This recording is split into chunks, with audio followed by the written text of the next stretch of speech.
नमस्कार। स्वागत है आप सभी लोगों का एक बार फिर से सक्षम अकादमी के यूट्यूब चैनल पर। आज हमारे पास जो टॉपिक है हिंदी का, वो है हमारे पास कौन सा? विशेषण। आज हम विशेषण के बारे में जानेंगे कि विशेषण क्या होता है और विशेषण का प्रयोग किस प्रकार से होता है, कितने इसके भेद होते हैं और किस प्रकार से हम इसके भेदों की पहचान कर सकते हैं। यहाँ से एक क्वेश्चन पेपर में बन जाता है, ठीक है। 1 नंबर, आपको पता है 1 नंबर की वैल्यू कितनी होती है ना। चलो शुरू करते हैं विशेषण की परिभाषा के साथ। यहाँ पर विशेषण की परिभाषा दी गई है कि संज्ञा या सर्वनाम पद की विशेषता बताने वाले शब्द को विशेषण कहा जाता है, ठीक है। जो शब्द क्या करेगा, संज्ञा या सर्वनाम की विशेषता बताएगा, वो क्या कहलाएगा? विशेषण कहलाएगा। दूसरी बात आती है इसके भेद कितने होते हैं, इसके प्रकार कितने होते हैं। तो विशेषण के जो मुख्यतः भेद होते हैं वो होते हैं 4। उनमें से पहला गुणवाचक है, दूसरा है संख्यावाचक, परिमाणवाचक है तीसरा, और चौथा आपको मिलता है सार्वनामिक विशेषण। यहाँ पर हम संख्यावाचक और परिमाणवाचक की अगर बात करें तो इसके दो होते हैं। निश्चित संख्यावाचक हो जाएगा, अनिश्चित संख्यावाचक हो जाएगा, इसी प्रकार निश्चित परिमाण हो जाएगा और अनिश्चित परिमाण हो जाएगा। इनको सभी को एक एक करके हम देखते हैं कि इनको जो है इनकी पहचान वगैरह किस तरीके से हम कर सकते हैं, ठीक है। तो आगे चलते हैं। हमारे पास सबसे पहला जो प्रकार आता है विशेषण का, वो आता है कौन सा? गुणवाचक विशेषण। ध्यान रखना, गुणवाचक विशेषण, किसी विशेषण के गुण के बारे में बताना, न केवल उसका गुण, उसका दोष हो गया, ठीक है, उसकी स्थिति हो जाएगी, उसकी दशा वगैरह हो जाएगी। तो यहाँ पर इसी प्रकार से मैंने अलग अलग चीज़ों पे बांटा है चीज़ों को। सबसे पहले हमारे पास आता है गुणबोधक गुणवाचक विशेषण। गुणबोधक गुणवाचक मतलब जहाँ पर किसी का गुण बताया जा रहा है। जैसे अच्छा, माना मोहन अच्छा है, तो मोहन का एक गुण है अच्छा होना। अशांत, क्या है? अशांत होना एक गुण है। उचित दाम, उस दाम का गुण है क्या? उचित होना। खट्टा फल, उस फल का गुण है कैसा होना? खट्टा होना। चतुर आदमी, उस आदमी का गुण है कि वो क्या है? चतुर है। दुष्ट व्यक्ति, उस व्यक्ति की विशेषता है, उस व्यक्ति का गुण है दुष्ट। दयालु महात्मा, महात्मा का गुण है कौन सा? दयालु होना। भला आदमी, उस आदमी का गुण क्या है? भला होना। ऐसे ही बुरा हो जाएगा। मधुर हो जाएगा, मधुर वाणी, उस वाणी का गुण है कैसा? मधुर होना। मजबूत हो जाएगा, मजबूत व्यक्ति, तो मजबूत भी क्या हो जाएगा? गुण हो जाएगा, ठीक है। ऐसे ही मीठा हो जाएगा। सच्चा व्यक्ति, सच्चा उस व्यक्ति का ये है, उस व्यक्ति के अंदर एक गुण है कौन सा? सच्चा होना। सीधा हो जाएगा, सुंदर हो जाएगा। ये सभी किस में आ जाएंगे? आपके गुणवाचक, ये गुणबोधक गुणवाचक विशेषण में। दूसरा हम बात करेंगे रंगबोधक विशेषण, रंगबोधक गुणवाचक विशेषण। जो क्या होते हैं? जो शब्द रंगों का जो निर्धारण करते हैं। जैसे यहाँ पर हो गया काला कौवा, उस कौवा का रंग है क्या? काला, लेकिन ये क्या है? उसका रंगबोधक गुणवाचक विशेषण। गुलाबी फूल, उस फूल का रंग गुलाबी है, तो रंगबोधक गुणवाचक विशेषण। गुलाबी होना इसका एक गुण भी है, ठीक है, रंगबोधक गुण हो जाएगा।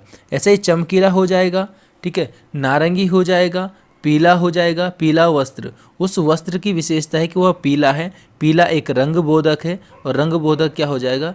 एक रंगबोधक गुण है इसका पीला होना। ऐसे ही हरा पेड़ हो जाएगा, ठीक है। अब यहाँ पर तीसरी चीज़ हमारे पास आती है आकार बोधक। जो आकार बोधक शब्द होते हैं, जो किसी संज्ञा या सर्वनाम के आकार के बारे में जो जानकारी देते हैं, वो भी किस में आ जाएगा? गुणवाचक में, ठीक है। जैसे गोल आलू, उस आलू की विशेषता है कि वह क्या है? गोल है, तो गोल होना उसका गुण है, लेकिन कैसा गुण? आकार बोधक। ये गोल उसके आकार भी तो बता रहे हैं, ठीक है। छोटा भाई, उस भाई का गुण है छोटा होना।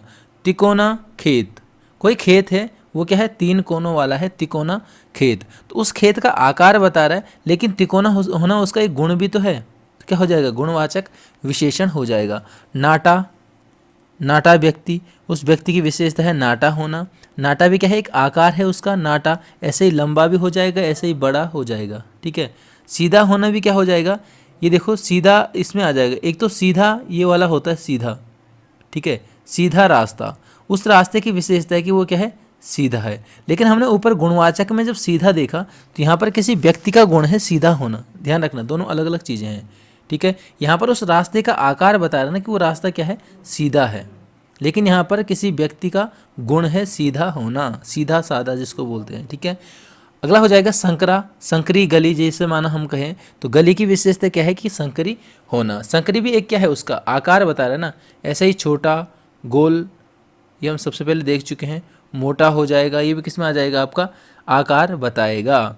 अगला हमारे पास एक आता है दशाबोधक गुणवाचक विशेषण, जो किसी चीज़ की दशा बताता है। जैसे गरीब हो गया, गरीब आदमी, उस आदमी की दशा है कि वो क्या है, गरीब है, और साथ साथ में वो एक गुण भी बता रहा है, तो क्या हो जाएगा, गुणवाचक विशेषण हो जाएगा।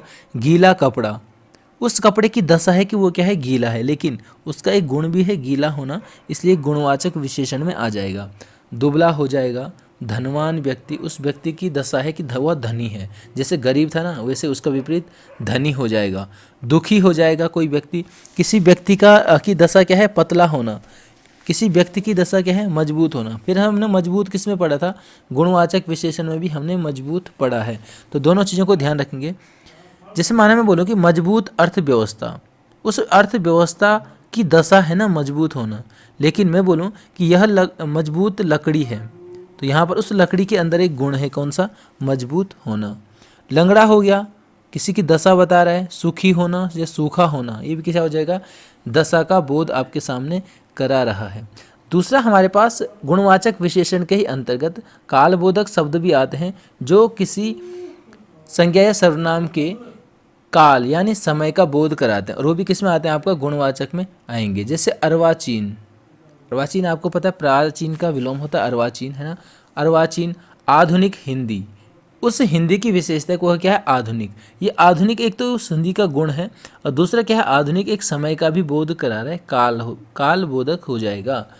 आगामी, इतवार, इतवार कौन सा, आगामी, आगामी होना क्या है, उसका एक काल के बारे में बता रहा है, उसका क्या हो जाएगा, गुण हो जाएगा। ताज़ा फल, काल है ना ताज़ा, बासी भी क्या हो जाएगा, काल में आ जाएगा। नया पौधा, उस पौधे का किस समय में है, वो नए समय में है, ठीक है। ऐसे ही पिछला हो जाएगा, पिछला व्यक्ति। माना मैं बोलूँ कि मोहन के पिछला व्यक्ति, तो वहाँ पर मैं गिनती नहीं बोल रहा हूँ, लेकिन उस व्यक्ति की दशा है कि वो मोहन से क्या है, पिछला है, ध्यान रखना इस चीज़ का। पुराना घड़ा, उस घड़े की विशेषता है कि पुराना जो है उसके काल का बोधक है कि वो किसी पुराने समय से संबंधित है। ऐसे ही बासी, जैसे हमने ताज़ा देखा तो उसका विलोम बासी हो जाएगा। भावी का मतलब भी होता आगे का, आगे वाले काल का। वर्तमान का विगत, गया हुआ। आधुनिक हम देख चुके हैं, ठीक है। कुछ दिशा बोधक शब्द भी होते हैं जो गुणवाचक विशेषण का काम करते हैं। जैसे हमारे पास उत्तरी, जैसे बोलो उत्तरी भारत, उत्तरी भारत बोला मैंने, उत्तरी भारत, उस भारत की का गुण है उत्तरी होना, लेकिन यहाँ पर ध्यान रखना उसकी दिशा भी तो बता रहा है कि उत्तर दिशा में, ठीक है। ऊपरी हो जाएगा, दक्षिणी हो जाएगा, जैसे दक्षिणी संस्कृति हो जाएगा, उस संस्कृति की विशेषता है दक्षिणी होना। एक तो उसकी गुण है दक्षिणी होना, दूसरा क्या है, गुण का मतलब क्या है, ये दिशा के अंतर्गत आ जाएगा। ऐसे ही पश्चिमी, पूर्वी, सामने वाला, इस सामने वाला भी क्या हो जाएगा, सामने वाला घर, उस घर की दिशा बता रहा है ना, कहाँ दिशा है, सामने, ठीक है। लास्ट हमारे पास है स्थान बोधक, जैसे अमेरिकी, अमेरिकी व्यक्ति, उस व्यक्ति की विशेषता है अमेरिकी, लेकिन वो अमेरिका एक स्थान है, किसी स्थान से संबंधित है, इसलिए क्या हो गया यहाँ पर, स्थान बोधक भी हो जाएगा, ठीक है। यहाँ पर देखो कश्मीरी शॉल, कोई शॉल है, कोई कपड़ा है, या कश्मीरी ऊन बोल सकते हैं हम, है ना। कश्मीरी सेब बोल दो सीधे सीधे, कश्मीरी सेब, तो जो सेब है उसकी विशेषता है कि वो क्या है, कश्मीरी। कश्मीरी होना उसका एक गुण भी है, लेकिन कश्मीर एक स्थान है, इसलिए वो स्थान का भी बोध करा रहा है। ग्रामीण, जापानी, पहाड़ी, भारतीय किसी स्थान से संबंधित है, विदेश किसी न किसी स्थान से होगा, शहरी, भीतरी, बाहरी, ये क्या हो जाएगा, किसी स्थान से, ठीक है। तो वो भी किस में आएगा, आपका गुणवाचक में। जैसे माना मैं बोलूँ बनारसी साड़ी, बनारसी साड़ी, उस साड़ी की विशेषता है क्या, बनारसी होना, लेकिन साथ साथ में बनारस एक जगह का नाम है, उस जगह से वो फेमस हुई है, तो जगह के नाम से क्या हो जाएगा, स्थान बोधक हो जाएगा। इन सभी के एग्जाम्पल हम लास्ट में देखेंगे, लेकिन सबसे पहले इन सभी के बारे में कुछ जानकारियाँ, जैसे हमने गुणवाचक का देखा, ऐसे ही हमारे पास दूसरा सर्वनाम आता है संख्यावाचक, विशेषण की बात कर रहे हैं। दूसरा हमारे पास विशेषण आ जाता है, कौन सा? संख्यावाचक विशेषण। अब देखो संख्यावाचक विशेषण का मतलब, विशेषण तो हमें पता है जो विशेषता बताएगा संज्ञा या सर्वनाम की, लेकिन कैसी विशेषता बताएगा? संख्या के समान विशेषता बताएगा। इसकी परिभाषा अगर शॉर्टकट में देखे जाए थोड़ा सा, तो ये है कि जो विशेषण विशेष्य की संख्या या गणना का बोध कराए, विशेष्य की संख्या का बोध कराए या गणना का बोध कराए, वो क्या हो जाएगा? संख्यावाचक विशेषण। इसके भी दो प्रकार हम देखते हैं कि निश्चित संख्यावाचक विशेषण हो जाएगा और दूसरा क्या होगा? अनिश्चित संख्यावाचक। जहाँ पर किसी एक विशेष संख्या, जहाँ पर किसी एक विशेष संख्या का निर्धारण हो रहा है, वहाँ पर क्या हो जाएगा आपका? निश्चित संख्यावाचक। और जहाँ पर नहीं हो पा रहा है किसी विशेष संख्या का निर्धारण, वहाँ पर क्या होगा? अनिश्चित संख्यावाचक। ठीक है, अगला देखते हैं। सबसे पहले हमारे पास आता है निश्चित संख्यावाचक विशेषण। ठीक है, इसके भी कुछ भेद मिलते हैं। नॉर्मली इसके 6 भेद होते हैं, लुसेंट में आपको 5 मिलेंगे। आपको अपूर्णांक बोधक वहाँ पर नहीं मिलेगा, इसको भी जो है गणनावाचक में ही शामिल किया गया है। ठीक है, तो पहले आता है हमारे पास गणनावाचक या पूर्णांक बोधक। अब गणनावाचक तो चलो ठीक है, लेकिन पूर्णांक से याद रखना, पूर्णांक से पूरा अंक, पूर्णांक पूरा अंक। ठीक है, पूरा अंक क्या होगा? जैसे 5 लोग, ये 5 क्या है? एक पूरा अंक है ना। जैसे 10 हाथी, उन हाथी की संख्या कितनी है? 10, निश्चित है और गिनती में है। दूसरा अपूर्णांक में आ जाता है, और अपूर्णांक में होता है क्या? जैसे आपका आधा, सवा, ठीक है, कहीं पर आता है जैसे 350 लोग हैं, तो वो भी किस में आ जाएगा? आपका अपूर्णांक बोधक में। अपूर्णांक मतलब अपूर्ण अंक, कोई अंक पूरा नहीं है। माना मैं बोलूं कि आज कक्षा में आधा विद्यार्थी उपस्थित थे। अब आप सोचोगे कि आधा निश्चित संख्या में कैसे आएगा, लेकिन जब आपको पूरे विद्यार्थी पता है तभी तो आप क्या बोलोगे? आधे बोलोगे। माना कक्षा में 20 विद्यार्थी आते थे और आज 10 हैं, उसी स्थिति में ना हम आधा बोलेंगे। ऐसा तो नहीं है कि 20 विद्यार्थी आते थे और आज जो है 8 विद्यार्थी आए हैं और मैं तब बोलूं कि आज आधा विद्यार्थी उपस्थित है या अनुपस्थित है। ऐसे में तो गड़बड़ हो जाएगा। यहाँ पर मैं कुछ बोल सकता हूँ, इसलिए किस में आएगा? अनिश्चित में आ जाएगा। लेकिन निश्चित में क्या हो जाएगा आपका? आधा निश्चित में आएगा। तीसरा हमारे पास आता है समूहवाचक निश्चित संख्यावाचक विशेषण। ठीक है, समूह में क्या होता है? जैसे माना 4 लोग हैं और उस 4 लोग को मैंने क्या बोला कि चारों इधर आओ, तुम चारों लोग इधर आओ। तो वहाँ पर मैंने 4 शब्द को चारों कर दिया, तो ये चारों क्या है? एक समूह का बोध करा रहा है। ठीक है, ऐसे और भी हो सकता है, दोनों वगैरह। ठीक है, ध्यान रखना जो दर्जन होता है वो भी एक समूह में होता है ना। 1 दर्जन बराबर 12। ठीक है, तो ये भी आप इसके अंतर्गत रख सकते हो। एक आता है क्रमवाचक। क्रमवाचक सीधे सीधे क्या होगा? पहला, दूसरा, तीसरा। वह कक्षा में प्रथम आया या पहला आया, उनके दूसरे लड़के की शादी है, उनके दूसरे लड़के की शादी है। तो आपको पता है कि जो दूसरा शब्द वो क्या है? किसी न किसी क्रम में आएगा, पहला, दूसरा, तीसरा, चौथा, है ना। आवृत्ति बोधक की बात करेंगे तो आवृत्ति बोधक में हो जाएगा दुगुना, दुगुना, तिगुना, चौगुना। ठीक है, अब फिर से आप बोलोगे कि दुगुना, तिगुना, चौगुना कैसे निश्चित संख्या में हो गया? ये इसलिए हो गया कि जब हमें पता था कि कक्षा में 20 विद्यार्थी आते थे और आज 40 विद्यार्थी हैं, मैं उसी स्थिति में तो बोलूँगा कि 2 गुने आगे। ऐसा तो नहीं है कि कक्षा में 20 विद्यार्थी थे और आज 30 विद्यार्थी हैं और मैं बोलूँ कि आधा विद्यार्थी आए हैं, तो यहाँ पर तो आधा नहीं होगा, है ना। तो इस तरीके से क्या होगा? ये दुगुना क्या हो जाएगा? नहीं, दुगुने की बात कर रहा था मैं। ऐसे नहीं बोल सकता कि आज कक्षा में कल से 2 गुने विद्यार्थी हैं, क्योंकि 2 गुने पूरा 20 का दुगुना कितना हो जाएगा? 40, लेकिन ये 10 कम है, तो यहाँ पर इसका प्रयोग नहीं होगा। लास्ट में देखो प्रत्येक बोधक। प्रत्येक बोधक में तीनों चीज़ें आती हैं, या तो प्रत्येक भी आ सकता है, ठीक है, या हर एक आ सकता है, या आपके पास एक एक भी आ सकता है। किसमें? प्रत्येक बोधक निश्चितवाचक सर्वनाम में। ठीक है। तो ज़्यादा मेनली इसके पार्ट ही ध्यान रखना, मुझे नहीं लगता कि इसके पार्ट कभी पूछे भी जा सकते हैं, लेकिन हाँ ये चीज़ ध्यान रखना कभी आपको पूछा जाए कि उनके दूसरे लड़के की शादी है, तब आपको पता होना चाहिए कि पहला दूसरा, दूसरा किस में आ रहा है, क्रमवाचक में आ रहा है, और क्रमवाचक किसका भेद है, निश्चित संख्यावाचक का भेद है। अगला हमारे पास इसके कुछ एग्जाम्पल हैं किसके, निश्चित संख्यावाचक के। जैसे हमारे पास पहला एग्जाम्पल है 5 छात्र। छात्र क्या है, एक जातिवाचक संज्ञा है। इस संज्ञा की विशेषता बताई जा रही है किसके द्वारा, 5 के द्वारा। अगला हमारे पास है 100 आदमी। 100 क्या है, एक निश्चित संख्या है, निश्चित संख्या है ना 100, ठीक है। ऐसे ही आधा विद्यार्थी, यहीं पर मैंने अभी क्या बताया कि माना मैं वाक्य बनाऊं इसका कि आधा विद्यार्थी अनुपस्थित थे। आधा मैंने तभी तो बोला जब मुझे पूरे का पता था, ठीक है।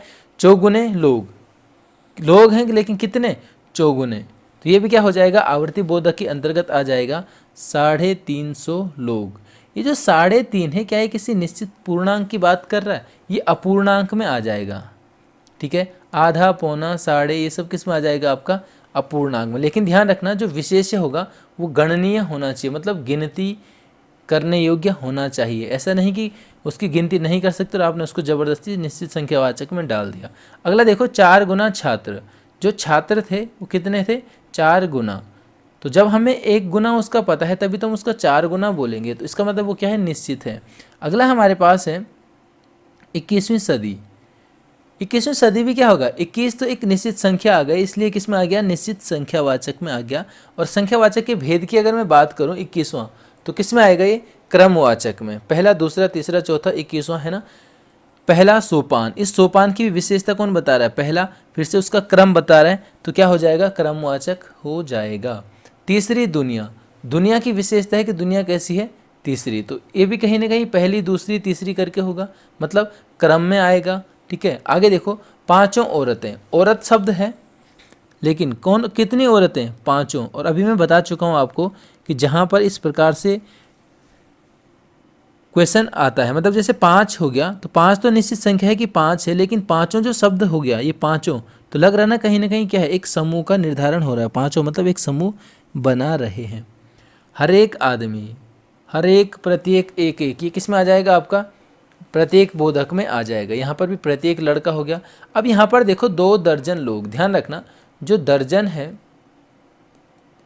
वो हमेशा कितना आएगा, आपको पता है कि 1 दर्जन बराबर कितना होता है, 12। चाहे वो कुछ भी चीज़ है वो क्या होगा, 12 ही रहेगा। तो ये क्या है, एक निश्चित संख्या, मतलब संख्या में आता है, जो दर्जन है वो संख्या में आता है। इसके आगे हमने 2 दर्जन लिख दिया, तो 2 दर्जन बराबर कितने हो गए, 24, इसलिए क्या हो गया, निश्चित संख्यावाचक विशेषण। कभी ये बहुवचन में आ जाए कि दर्जनों लोग घायल हुए, तो दर्जनों मतलब हमें पता नहीं है निश्चित कि कितने दर्जन हैं, तो वो किस में आ जाएगा, आपका अनिश्चित संख्यावाचक में आ जाएगा, ठीक है। अगला हमारे पास वही है अनिश्चित संख्यावाचक विशेषण। ध्यान रखना यहाँ पर, जैसे आपके पास क्वेश्चन जो एग्जाम्पल फर्स्ट है वो क्या है, काफ़ी लोग, लोगों की विशेषता बता रहा है। काफ़ी का मतलब कुछ संख्या में लोग थे, संख्या में थे तो संख्यावाचक हो जाएगा, और काफ़ी संख्या में, कोई एक संख्या निर्धारित नहीं तो क्या हो जाएगा, अनिश्चित संख्यावाचक। सब मकान, सब मकान है लेकिन कोई निश्चित संख्या का पता नहीं है कि कुल कितने हैं, तो ये भी किस्म हो जाएगा आपका अनिश्चित संख्यावाचक में। अगला देखो सैकड़ों लोग, फिर से जो बहुवचन में कहीं पर आ गया तो वो एक निश्चित संख्या तो नहीं हो सकती है ना। सैकड़ों क्या, कितने भी 100 हो सकते हैं, वो हमें पता नहीं है, इसलिए किसमें आ गया, अनिश्चित संख्यावाचक विशेषण में। अगला देखो 3-4 आदमी, क्या ये 3-4 निश्चित संख्या होगा, नहीं होगा, क्योंकि निश्चित संख्या तब तक कोई वाक्य में नहीं होगा जब तक वो किसी एक विशेष संख्या का निर्धारण न करे, ठीक है। अगला देखो कई पुस्तकें, पुस्तकें हैं इनको हम गिन सकते हैं इसलिए संख्यावाचक में आ गया, और कई मतलब बहुत सारी, ये हमें गिननी नहीं है, लेकिन क्या है, कई मतलब बहुत सारी पुस्तकें हैं, तो बहुत सारी किस में आ जाएगा, आपका अनिश्चित संख्या में आ जाएगा। अगला देखो दर्जनों आदमी, फिर से मैंने बताया था ना आपको कि दर्जन आएगा या इसके आगे कोई संख्या आएगी कि 1 दर्जन, तब वो निश्चित संख्या हो जाएगा। यहाँ पर सीधे सीधे क्या है, दर्जनों आदमी, बहुवचन में आ गया दर्जन, तो क्या हो जाएगा, अनिश्चित संख्यावाचक विशेषण हो जाएगा। असंख्य व्यक्ति, यहाँ पर भी देखो असंख्य व्यक्ति, ये क्या है, अनिश्चित, कोई निश्चित संख्या का बोध नहीं हो रहा है कितने व्यक्ति। कुछ लोग, कुछ किस में होगा, कुछ लोग, फिर से लोगों को हम क्या कर सकते हैं, गिन सकते हैं, और कुछ आ गया उसके साथ साथ तो ये क्या हो जाएगा, अनिश्चित संख्यावाचक विशेषण हो जाएगा। ठीक है, अभी इनको थोड़ा बहुत समझो। लास्ट में जहाँ पर दिक्कतें होती हैं, सबसे ज़्यादा दिक्कत सार्वनामिक विशेषण में होता है, तो वो आगे आपको दिखेगा कि किस प्रकार से हम उसको पता कर सकते हैं। ठीक है, अगला हमारे पास एक आता है कौन सा, परिमाणवाचक। अभी हमने देखा संख्यावाचक, गुणवाचक हम देख चुके हैं। अब हमारे पास आता है परिमाणवाचक विशेषण। परिमाण का मतलब होता है क्या, मात्रा। ठीक है, यहाँ पर लिखा वही है कि जो विशेषण संज्ञा का परिमाण अथवा उसकी मात्रा का बोध कराते हैं, कि संज्ञा की मात्रा कितनी है, संज्ञा का परिमाण कितना है, जो इसका बोध कराए वो क्या हो जाएगा, परिमाण बोधक विशेषण हो जाएगा। सबसे पहले इसके दो भेद होते हैं, ये तो हम देख चुके हैं, निश्चित और अनिश्चित। तो फिर से हम जो है पहले निश्चित परिमाणवाचक विशेषण की बात करते हैं। पहला एग्जाम्पल है 1 लीटर तेल। हम बात किसकी कर रहे हैं, इन तीनों में जो विशेष्य है वो कौन है। विशेष्य का मतलब समझते हो कि मतलब जो संज्ञा या सर्वनाम जिसकी विशेषता बताई जा रही है, कौन है, तेल। अब तेल की विशेषता जो शब्द बता रहा है, तेल को क्या हम गिन सकते हैं, क्या हम बोलेंगे कि महेश मार्केट जाओ और 4 तेल लेके आओ, ऐसा तो नहीं होगा। क्या होगा, कुछ मात्रा में बोलेंगे, है ना, 1 लीटर बोलेंगे, 2 लीटर बोलेंगे। ठीक है, तो वो किस में आ जाएगा आपका, 1 लीटर। कोई निश्चित परिमाण है उस तेल का, 1 लीटर। ठीक है, अगर देखो 5 किलो चीनी, चीनी है, चीनी को हम तोल के लाएंगे, लेकिन कैसे तोल के, यहाँ पर निश्चित 5 किलो, एक निश्चित परिमाण का यहाँ पर बोध हो रहा है, तो क्या हो जाएगा, निश्चित परिमाणवाचक विशेषण हो जाएगा। अगला देखो 2.5 मीटर कपड़ा। कपड़ा क्या है, कपड़े को हम गिन तो नहीं सकते, इसको हम माप सकते हैं, कपड़े की लंबाई चौड़ाई। ठीक है, तो कितनी है, 2.5 मीटर, 2.5 मीटर। क्या है इसका, निश्चित परिमाण है, इसलिए क्या हो जाएगा, निश्चित परिमाणवाचक विशेषण हो जाएगा। 2 फुट छड़ी, उस छड़ी की विशेषता है 2 फुट। छड़ी को हमने नापा, लेकिन कितना नापा, 2 फीट। 2 फीट क्या है उसका, एक निश्चित परिमाण है। 1 ट्रक सब्जी। इन तीनों में देखो यहाँ पर कि हम किसकी बात कर रहे हैं, विशेषक क्या होना चाहिए, संज्ञा या सर्वनाम विशेष्य होता है। इन तीनों की बात करेंगे तो यहाँ पर सब्जी एक संज्ञा है, किसी चीज़ का नाम है ना, तो नाम बराबर हम देख चुके हैं संज्ञा।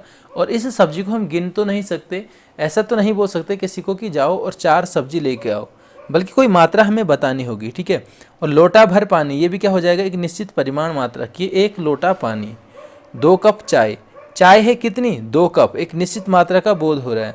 1 बाल्टी पानी, पानी है लेकिन कितना, 1 बाल्टी, ये भी क्या है, निश्चित परिमाण का बोध आपको करा रहा है। अगला जो हमारे पास सर्वनाम आता है वो आता है कौन सा, अनिश्चित परिमाणवाचक विशेषण, सर्वनाम नहीं सॉरी विशेषण। यहाँ पर देखो थोड़ा दूध, दूध है, दूध को हम माप सकते हैं, लेकिन कितना दूध, थोड़ा दूध। क्या ये थोड़ा किसी निश्चित परिमाण का बोध करा रहा है, निश्चित मात्रा का बोध करा रहा है, नहीं करा रहा है, इसलिए किसमें आ जाएगा आपका, अनिश्चित परिमाणवाचक विशेषण में आ जाएगा। ज़्यादा घी, घी ज़्यादा है लेकिन कितना है वो पता नहीं है।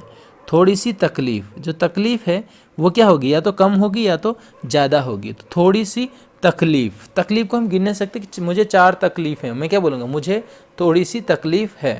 ठीक है, तो ये किस में आ जाएगा आपका, मात्रा यानी परिमाण में, और थोड़ी सी है तो अनिश्चित परिमाण। सारा अनाज, जो अनाज है उसको हम मापेंगे, लेकिन कितना अनाज, सारा। क्या ये सारा किसी निश्चित संख्या का बोध करा रहा है, नहीं करा रहा है ना। अगला देखो कुछ सब्जी, कुछ सब्जी, तो सब्जी भी क्या हो जाएगा, परिमाण में आएगा, और जो कुछ है वो उसके निश्चित परिमाण का बोध नहीं करा रहा है, इसलिए क्या हो जाएगा, अनिश्चित परिमाण में आ जाएगा। अगला देखो लीटरों तेल। अब देखो फर्क है, 1 लीटर तेल बोलता हूँ तो ये क्या है, इस तेल की निश्चित मात्रा है 1 लीटर, लेकिन मैंने लीटरों बोला तो मतलब बहुवचन में आ गया, बहुत सारे लीटर, कितने लीटर है वो हमें पता नहीं है, तो इसमें क्या हो जाएगा, अनिश्चित परिमाण। कुछ ज़मीन, क्या हम ज़मीन को ये बोलेंगे कि उसने 4 ज़मीन खरीदी, नहीं, हम बोलेंगे ज़मीन को मापेंगे हम, है ना, इतने स्क्वायर फीट ज़मीन जो है खरीदी। तो यहाँ पर जो ज़मीन है उसका निश्चित परिमाण तो नहीं बताया जा रहा है, तो ये क्या हो जाएगा, अनिश्चित परिमाणवाचक विशेषण, क्योंकि ये कुछ जो है निश्चित नहीं है, क्या है, अनिश्चित है। अगला जो हमारे पास विशेषण का प्रकार आता है वो आता कौन सा, लास्ट और फोर्थ वाला सार्वनामिक विशेषण। सार्वनामिक विशेषण की अगर हम परिभाषा देखेंगे तो इसकी परिभाषा बताते हैं कि जब कोई सर्वनाम संज्ञा पद से पूर्व आकर उसकी विशेषता बताता है तो वह सार्वनामिक विशेषण कहलाता है। अब परिभाषा पे मत जाओ क्योंकि आप कंफ्यूज हो जाओगे, ठीक है। सबसे आसान तरीका है मैं आपको बताने वाला हूँ। यहाँ पर देखो, सबसे पहले तो ये देखो कि जो सार्वनामिक विशेषण है वो उसके एग्जाम्पल किस तरीके से हो सकते हैं। यह किताब, आपको पता है कि यह क्या है, एक सर्वनाम है और सर्वनाम का प्रयोग कब होता है, संज्ञा की अनुपस्थिति में। लेकिन जब संज्ञा भी हो और उसी संज्ञा के साथ सर्वनाम भी हो तो वो क्या हो जाएगा, आपका सार्वनामिक विशेषण। देखो यहाँ पर होना यह चाहिए कि जो सर्वनाम है उसका प्रयोग भी उसी के साथ लगी हुई संज्ञा के लिए किया जाना जरूरी है, तभी वो क्या हो जाएगा, सार्वनामिक विशेषण होगा, ठीक है। माना ये क्या है, एक कुर्सी है, ये क्या है, एक कुर्सी है, और मैंने क्या बोला कि यह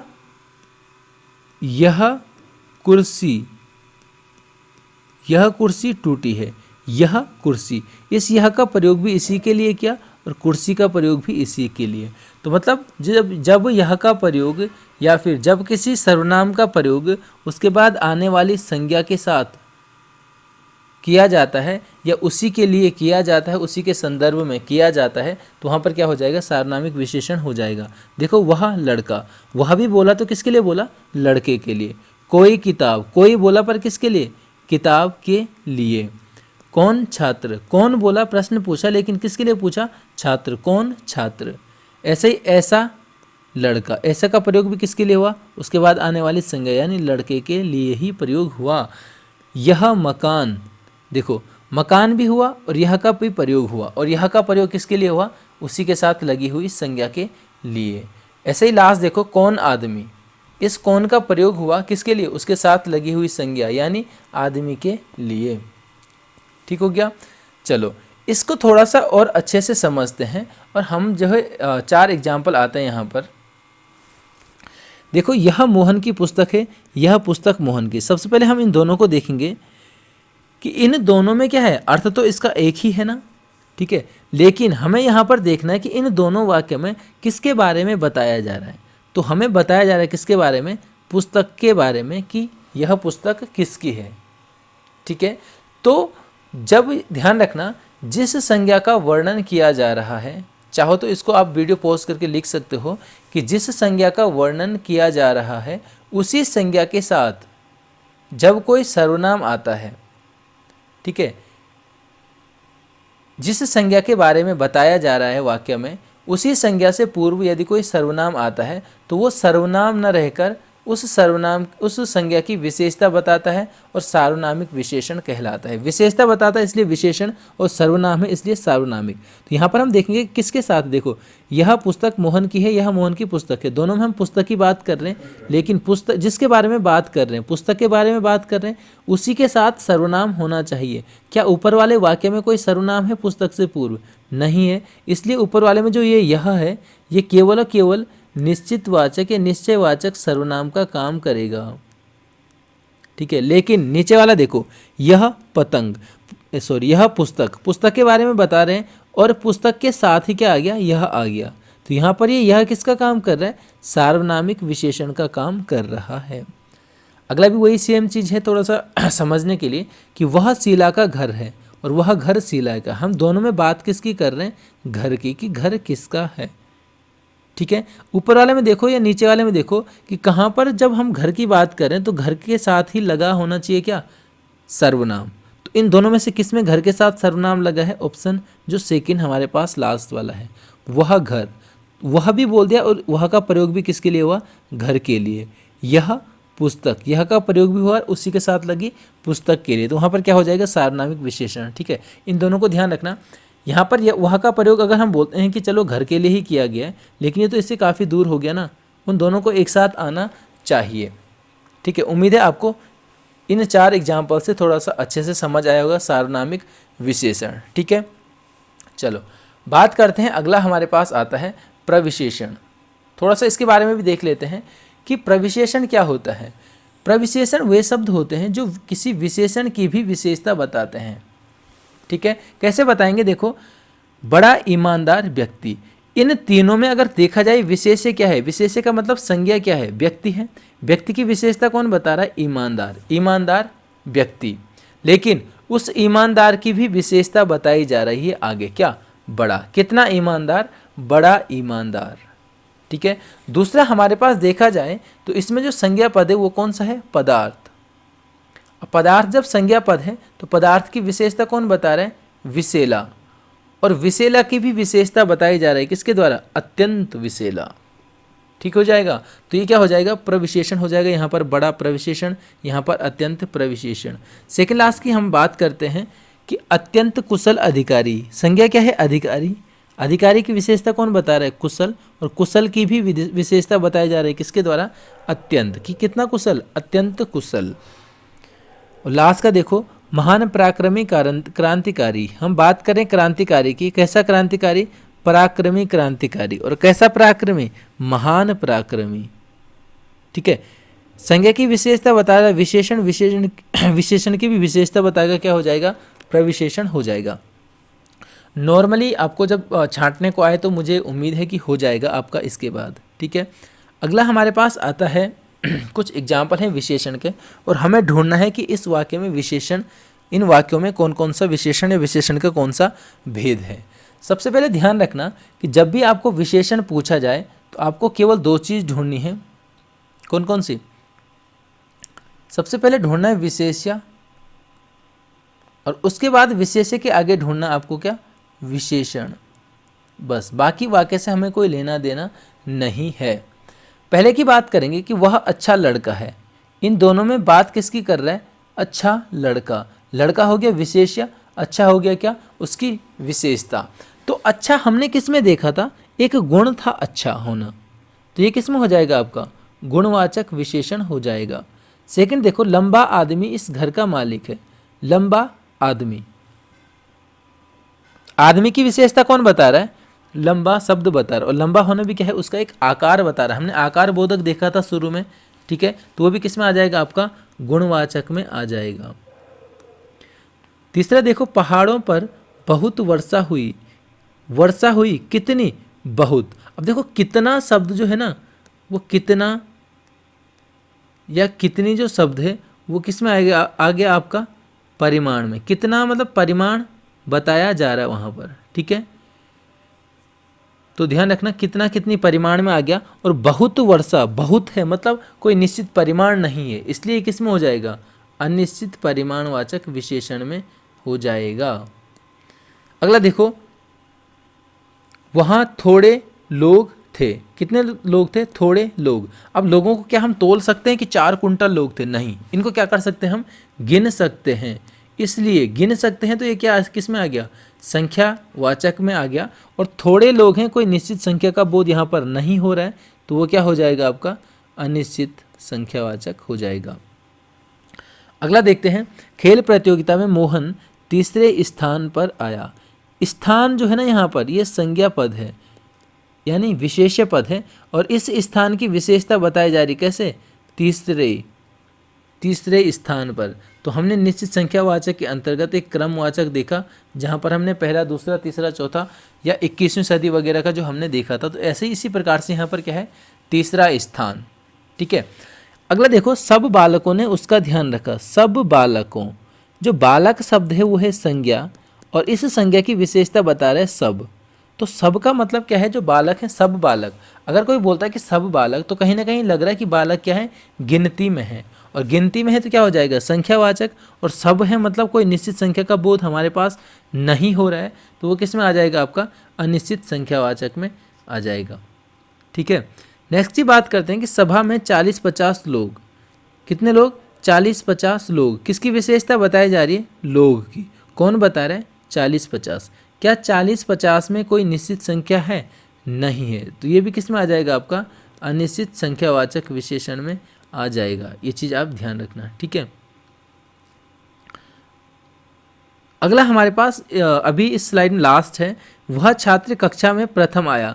तो फिर से प्रथम आया क्या हो जाएगा? आपका प्रथम, द्वितीय, तृतीय, ये भी किस में आ जाएगा आपका? संख्यावाचक में। और संख्यावाचक के किस भेद में आएगा?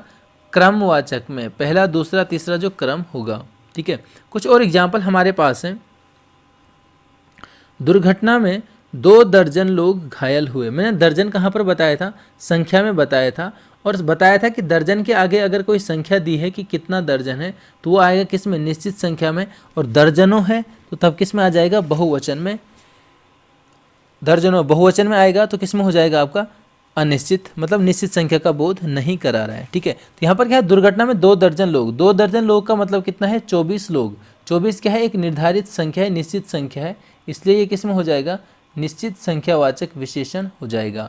अगला देखो, तुमने मेरी नीली कमीज पहनी। नीली कमीज, एक कमीज है, उसकी विशेषता क्या है? नीला होना, मतलब एक रंग बोधक हमने गुणवाचक विशेषण में पढ़ा था।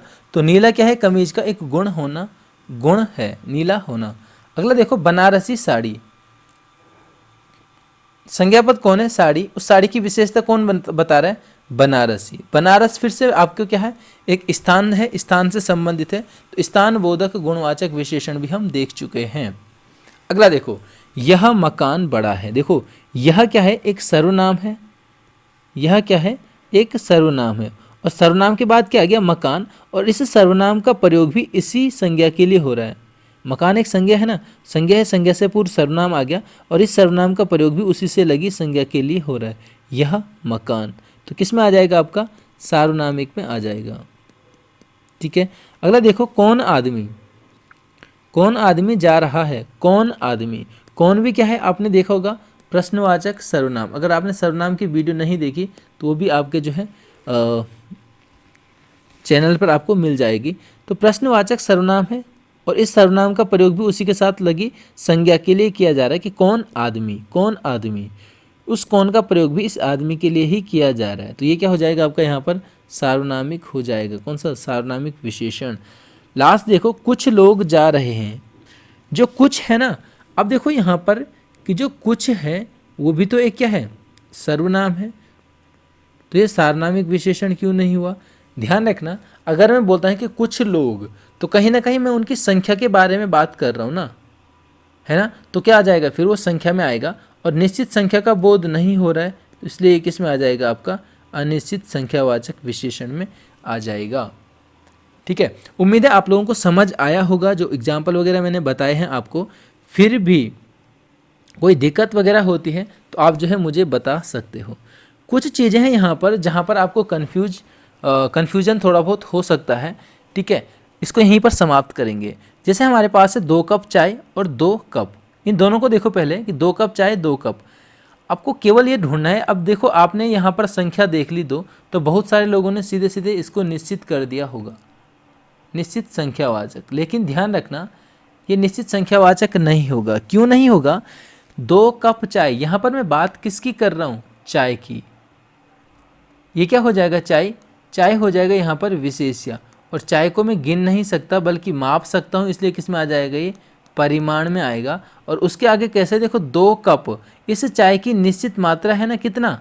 2 कप। तो कितना, कैसे परिमाण आएगा? निश्चित परिमाण आपके पास आ जाएगा। लेकिन अगला देखो, 2 कप, यहाँ पर अब मैं कप की बात कर रहा हूँ, और कप कितने हैं? 2। किसी संख्या में कप को तो हम गिन सकते हैं ना, तो किस में आ जाएगा आपका? निश्चित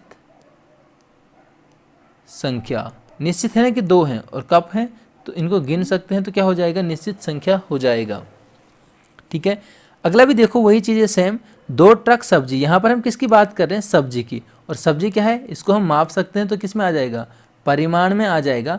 और उसके आगे देखो, 2 ट्रक, एक निश्चित परिमाण बता रहा है, निश्चित मात्रा बता रहा है, तो निश्चित परिमाण वाचक विशेषण हो जाएगा।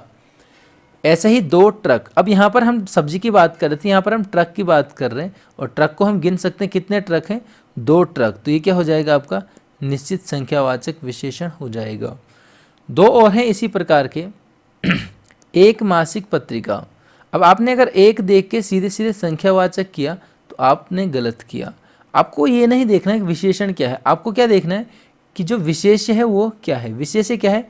पत्रिका। अब पत्रिका को हम तोल सकते हैं कि आज जो है 4 किलो पत्रिका, यहाँ 4 किलो पत्रिका है, मतलब ऐसा तो नहीं होगा। तो सीधे से पत्रिका को क्या है? गिना जाएगा।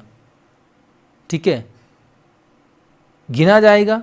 लेकिन यहाँ पर देखो कि इसके आगे क्या है, एक तो इधर रह गया, क्या है, मासिक है, और मासिक होना क्या है, एक कालबोधक पत्रिका का गुण है, कालबोधक गुण।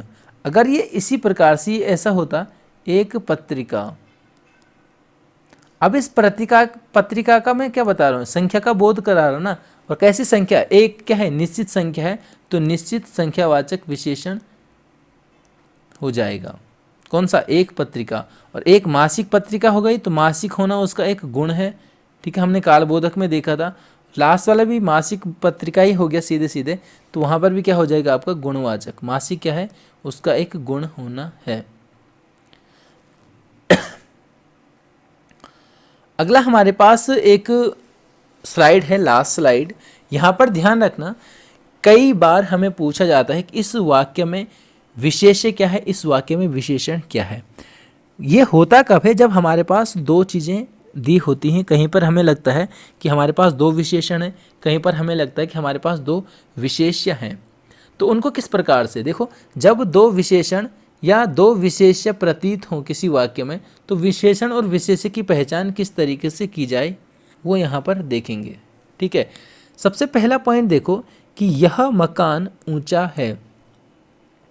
यह क्या, एक सर्वनाम है। इस सर्वनाम का प्रयोग भी किसके लिए हो रहा है, इसी मकान के लिए। तो ये क्या हो जाएगा, सार्वनामिक। आप ये भी तो कह सकते हो कि ये मकान ऊंचा भी तो है, इसलिए इसका ये क्या है, गुण भी होना चाहिए, है ना। लेकिन ऐसा नहीं है। जहाँ पर भी आपको दो विशेष विशेषण मिले, वहाँ पर आप केवल और केवल एक चीज़ ध्यान रखना कि जो विशेषण है ना, विशेषण वो विशेष से पहले आएगा। जो विशेषण है वो विशेष से पूर्व आएगा, विशेषण से पूर्व जो विशेषण है वो विशेष से पूर्व आएगा। मतलब जब दो विशेषण आपके पास हों तो विशेष से पूर्व वाला विशेषण ही मुख्य विशेषण कहलाएगा, ये ध्यान रखो। ठीक है, अब यहाँ पर देखो, एक यह भी विशेषण हमें लग रहा है, ऊंचा भी हमें विशेषण प्रतीत हो रहा है, लेकिन बीच में क्या है, विशेष्य। तो विशेष्य से पूर्व वाला जो होगा वो क्या होगा, मुख्य विशेषण होगा। विशेष है मकान, मकान से पूर्व वाला विशेषण कौन सा है, यह, यानी सार्वनामिक विशेषण। तो इसका मुख्य विशेषण क्या होगा, सार्वनामिक विशेषण मुख्य विशेषण कहलाएगा। दूसरा देखो, मोहन अच्छा लड़का है। अब यहाँ पर तो हमें विशेषण दो लग रहे थे, लेकिन यहाँ पर हमें विशेष्य दो लग रहे हैं। हम सोचते हैं कि मोहन होगा या फिर लड़का होगा, क्योंकि दोनों संज्ञा है ना। तो यहाँ पर भी फिर से इसी प्रकार से देखना, विशेष्य विशेष्य हो गया, हमारे पास बीच में क्या है, विशेषण है। और बीच में जब विशेषण है तो आपको पता है कि विशेषण से अगला क्या होता है, विशेष्य होगा। तो बीच में जो विशेषण है इसका जो अगला वाला है वो क्या होगा, मुख्य विशेष्य होगा, यानी अच्छा विशेषण होगा। तो अच्छा कौन, अच्छा लड़का। देखो एक साथ आ रहा है ना, अच्छा लड़का, यह मकान, है ना। अगला भी देखो कि सुंदर लड़की अच्छी है।